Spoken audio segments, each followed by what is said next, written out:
Welcome to Prepare the Way, a show dedicated to all matters related to the new evangelization. I am your host, Martha Fernández-Sardina, Director of the Office for Evangelization of the Archdiocese of San Antonio and of Prepare the Way Enterprises, a ministry dedicated to helping Catholics become everyday evangelized evangelizers. I've been chatting throughout the last few weeks with Patrick Madrid, author of 15 books on evangelization and apologetics, happy father of 11 children, grandfather of a few more, and he is on for the last of this four-part series to talk about the Godless Delusion, a Catholic challenge to modern atheism, his latest book. Welcome back, Patrick. Thank you, Martha. Good to be here. Good to have you. Has it been weeks? It kind of feels like weeks. Yes, it does. does. Doesn't it? Yeah. You can find all of Patrick's resources at his website, patrickmadrid.com, or his blog, patrickmadrid.blogspot.com. You can find some of the things that we mentioned in this show also at my website, archsa.org/evangelization. Click on the blog or on the media section for more details. The Godless Delusion. Now that sounds like another book that I have read, The God Delusion. Tell us about this. All right, The Godless Delusion, which I must say at the outset I co-authored with Ken Hensley, a great Catholic teacher, somebody that I've become very good friends with, and also he's an expert on atheism. The Godless Delusion title is a riff on, as you said, The God Delusion, the book by Richard Dawkins, which is, he is probably, if not the most famous atheist, he's among the top 3 most famous atheists of our day. He's a scientist, not a philosopher, and it shows, quite frankly, in his work. He tries to approach the question of the existence of God from purely scientific grounds. So we thought that in coming up with this book, which is a response not just to Dawkins, but to atheism in general, and in particular the more modern strain of atheism, we thought it would be handy to riff on the title of his book, because people will recognize it more readily. Another atheist, Christopher Hitchens, he did the same thing, but in reverse. His new book is called Hitch 22, which is a riff on the book Catch 22. So there is, there is a tendency when you're coming out with a book to choose a title that's catchy, but as you pointed out, Martha, the title, it deals specifically with the kinds of arguments that Richard Dawkins and other modern atheists bring out.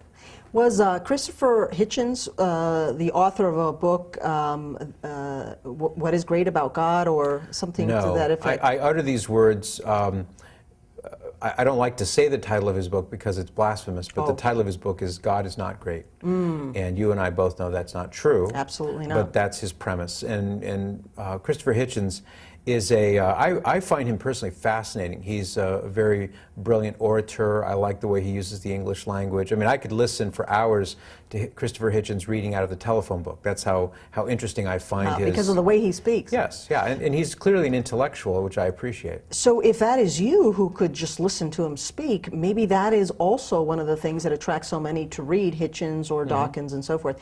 There is a great Catholic apologist, a New York Times bestseller, Dinesh D'Souza, who's written a book, What is So Great About Christianity. So I think it's probably also playing on Hitchens' title. And D'Souza's book is excellent. I've read it and recommend it far and wide. He basically takes on Christopher Hitchens' argument that religion is the problem, not the solution.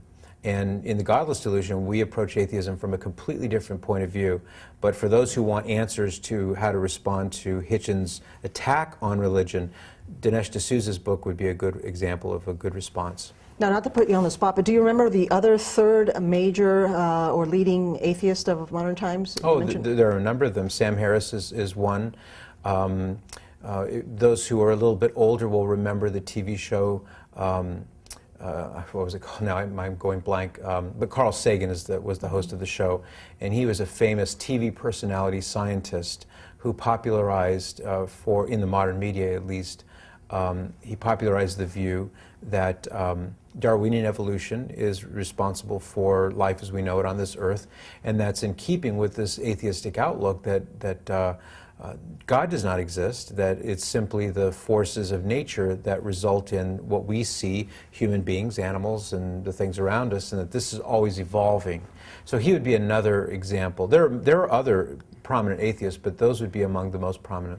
You did mention, though, that there's a different trend going on, and we know that because now this is coming to be known as the new atheism. How is the new atheism, or modern atheism, says your subtitle, different from previous atheist generations? Right. Well, atheism as a phenomenon or as an ideology is predicated upon the argument that God does not exist.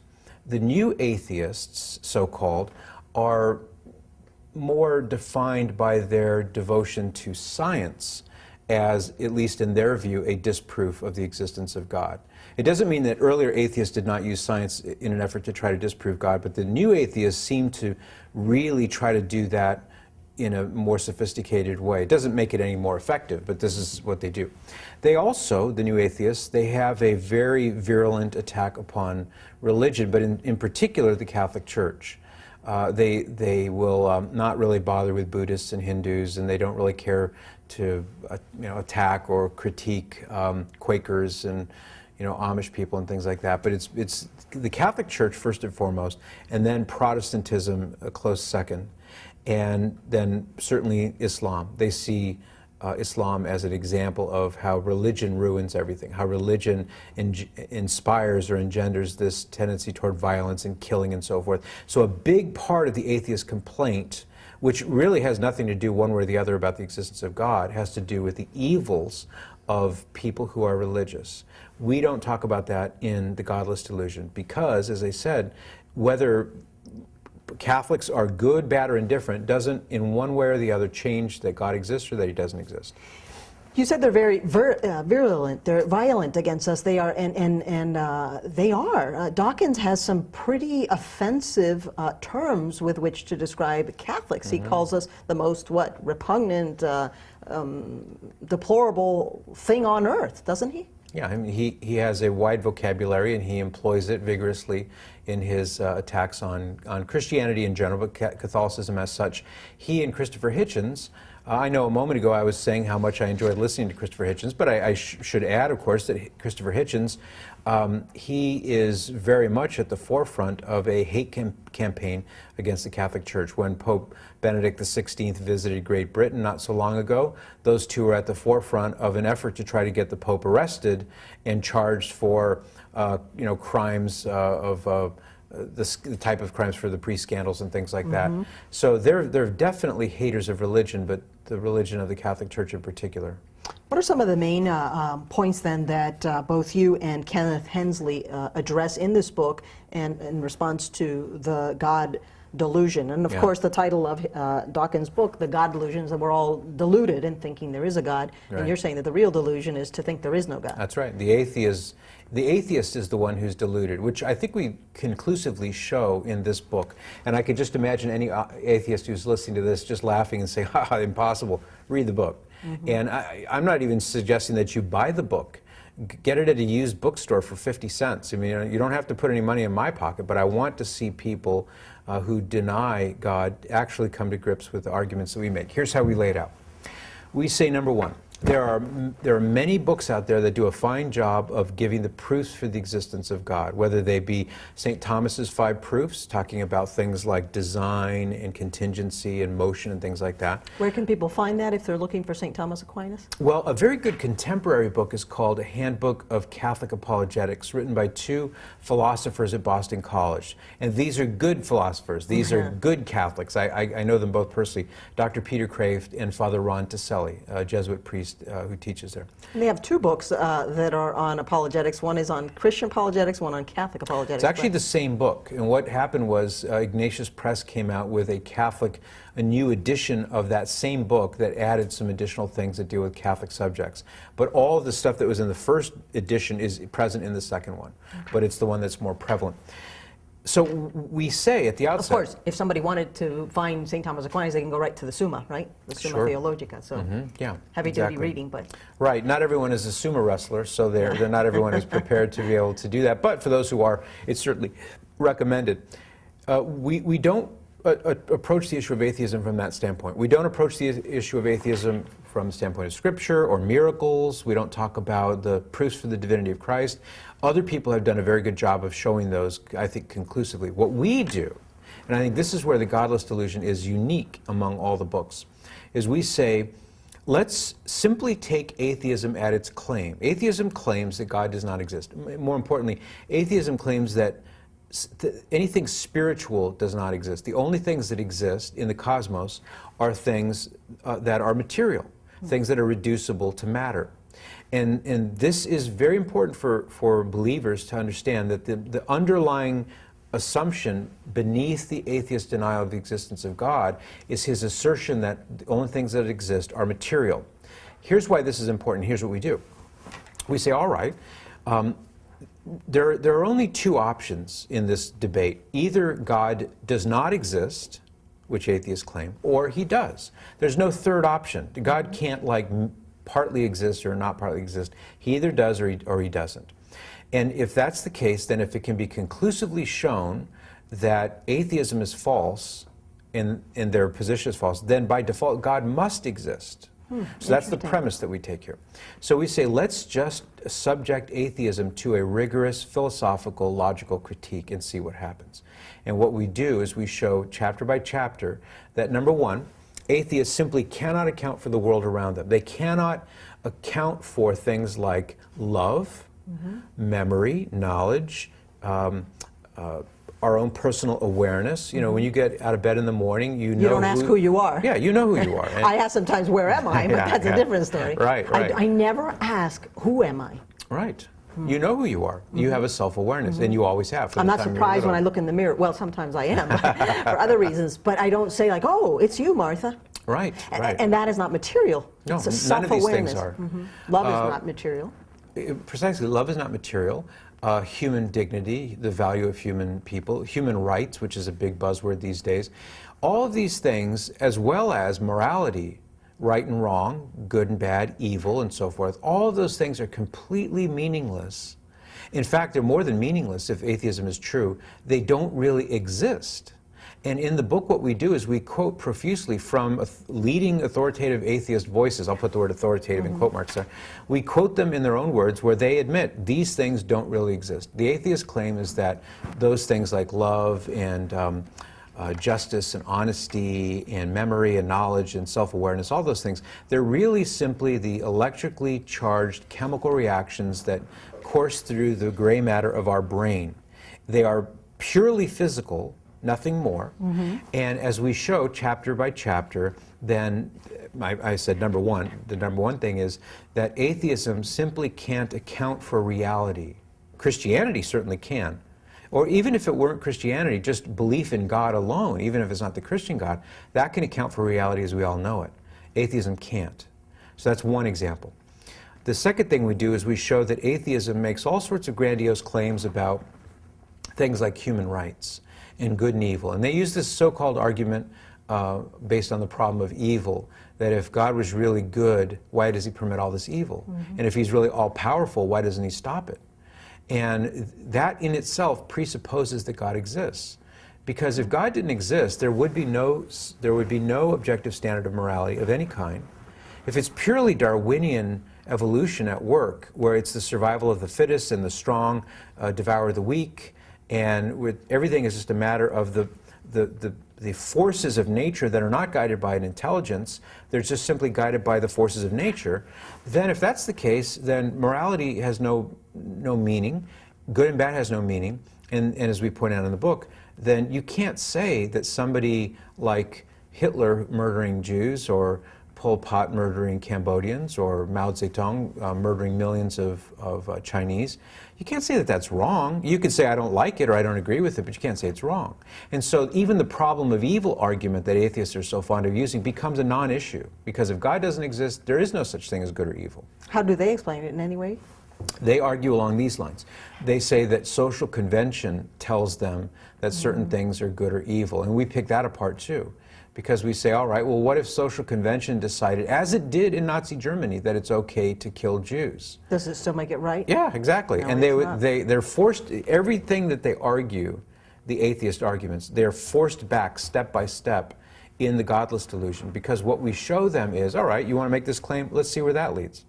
And then they have to take a step back, and then a step back. Ultimately, atheism is forced to do one of two things. It's forced to either say, I know that these things really do exist, and they're not material, and they're not from me or from the government or from however many people, however many or however many few. These things exist kind of up here, independent of matter, and I'm still going to deny that God exists, and I'm going to pretend that those things are in some way or another purely the byproducts of a purely natural cosmos. That's one option.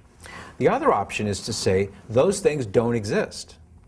And you'll see atheists go in both directions. But the ones who are brutally honest, they'll say, yes, those things really don't exist. And that's where, in the book, what we do is we say, okay, well, if then they really don't exist. If there is no such thing as morality, I talk about in one of the chapters, I say, then let's say one of these famous atheists, what if his daughter were abducted and sold into sex slavery as a prostitute? Now, he might say, well, I don't like that, you know, but he can't really say anything more than that, because if he's... There's no right and wrong, there's no good right and and evil. wrong. Yeah, there's no right and wrong. He may try to remedy that, which I hope he would, but he can't ultimately say that what the person did to his daughter was wrong for having done it. Do they even explain why they wouldn't like it? Well, they do. There are atheist books, like a famous book, Good Without God, and they try to elaborate an ethical theory that they believe is coherent and consistent without God. But what we do in the Godless Delusion is we pick that apart, and we show that, number one, these terms are meaningless.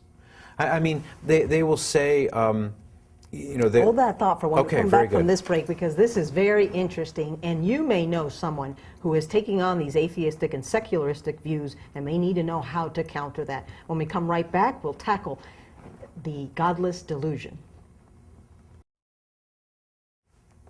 Welcome back to Prepare the Way. I am your host, Martha Fernández-Sardina, chatting here with Patrick Madrid, co-author of The Godless Delusion, A Catholic Challenge to Modern Atheism. So what are, Patrick, you were saying some of these things that you pick apart, you and your co-author, Kenneth Hensley. Yes. Well, Martha, I think before the break we were talking a little bit about, or I was going to talk about how this idea of the survival of the fittest plays into this discussion. Atheists pride themselves on standing upon the rock of Darwinian evolution. Darwinian evolution is this idea that everything in life is evolving in some way or another, and it is the result of natural forces. And natural selection, which was part of the theory that Darwin proposed, holds that the strong dominate the weak. The strong survive, the weak don't survive.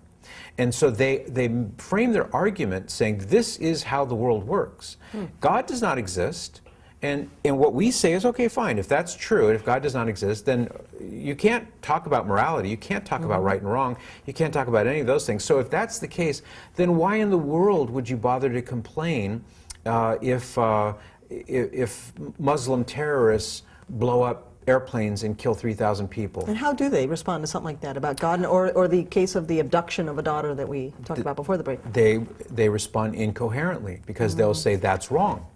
You shouldn't do that. You should be ethical. You should be good. Well, what do you mean good? I mean, if God doesn't exist, and everything is simply a matter of blind, or not necessarily blind, but by the forces of nature, we keep trying to bring them back to this Darwinian position that they hold, which is that the strong dominate the weak. Selection of the fittest.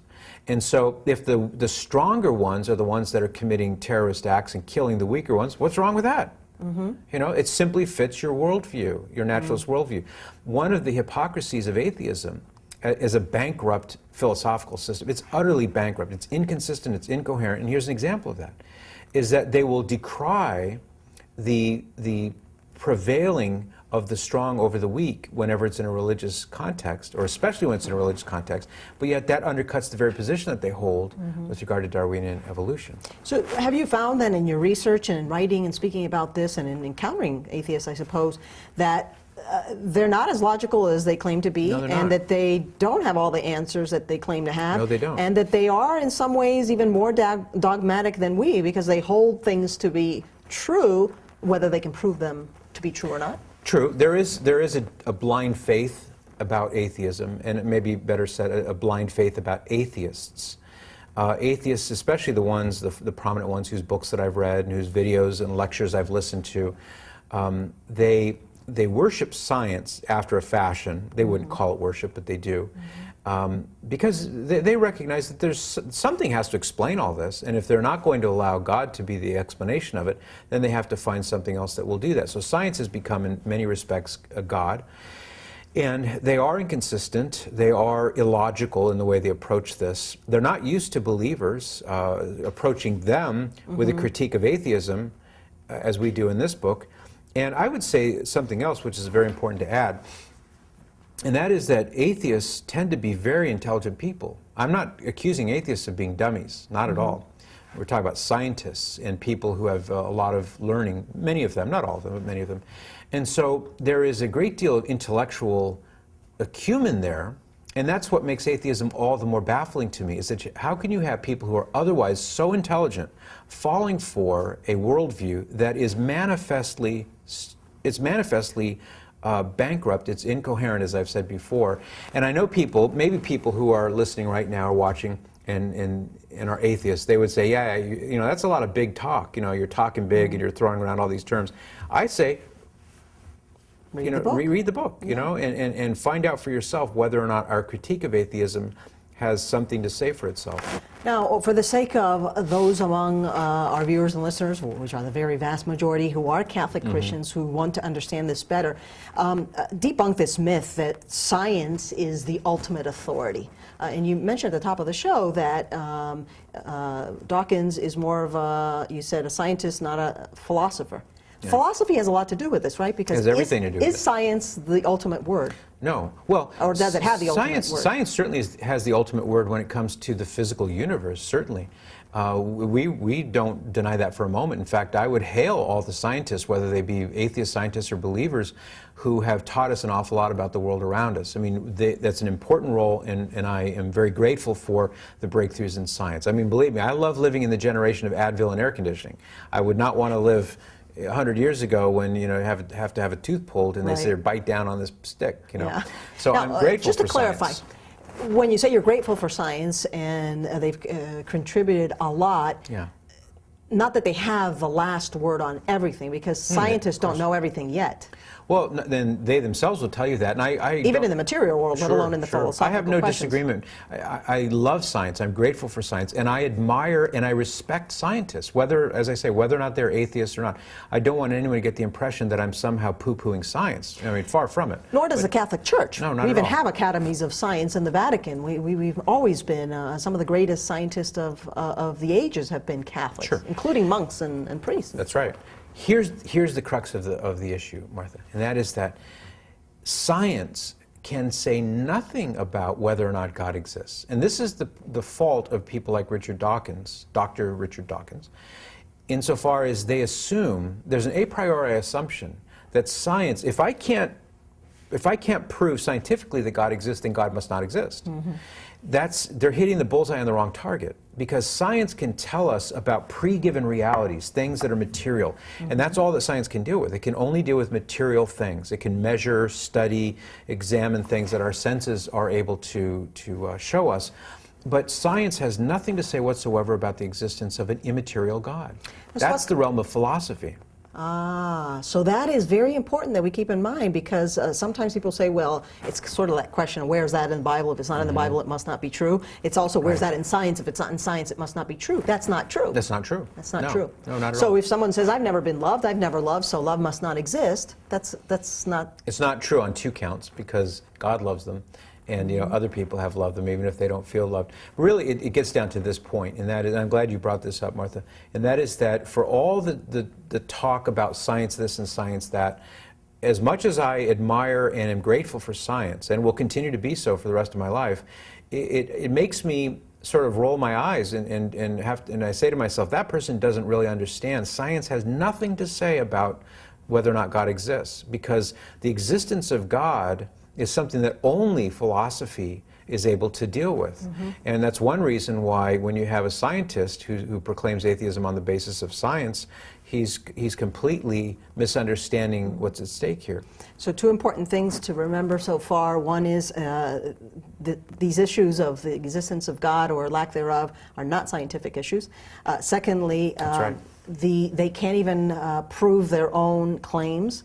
and when challenged, sometimes they'll just deny it and walk away. That's true. Now that is true, and I agree that that's a fault, but that's not a fatal fault with regard to atheism. It may be true that there are atheists who are not willing to go where the truth leads them. I think that's probably generally true, but I wouldn't fault science for that. I would say that that's just a failure of certain scientists or certain atheists. The key that our listeners and our viewers need to remember is that when you encounter an atheist who argues against God on the basis of science, you've already won. You've already won the discussion, because he or she is simply arguing about things that exist that we can touch and see, and that has nothing to do with God. God is beyond time and space.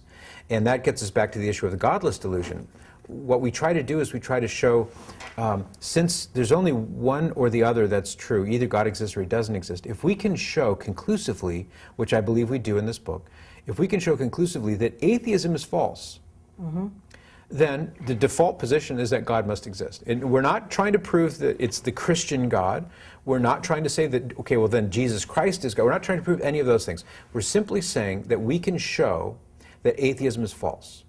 And if that's true, that God must exist. And then there's the option for theism and Right. Gnosticism, or a real true belief in the true God who has revealed himself. Right. Thank you, Patrick. Thank It's you, been a Martha. joy talking about all these matters with you. you. We look forward to other opportunities for you to be equipped with all the tools that you need to reach out in this endeavor of the new evangelization. All the resources mentioned on this series with Patrick Madrid can be found at our blog at archsaevangelization.wordpress.com or archsa.org/evangelization. Patrick's books and tapes and his speaking engagements and all that he's about can be found at his site, patrickmadrid.com and patrickmadrid.blogspot.com. I look forward to another opportunity to sharing with you good resources for you to reach out to those around you. Until we meet again, may the Lord bless you and keep you. May he smile upon you and be gracious to you. May he show you his countenance and grant you his peace. Amen.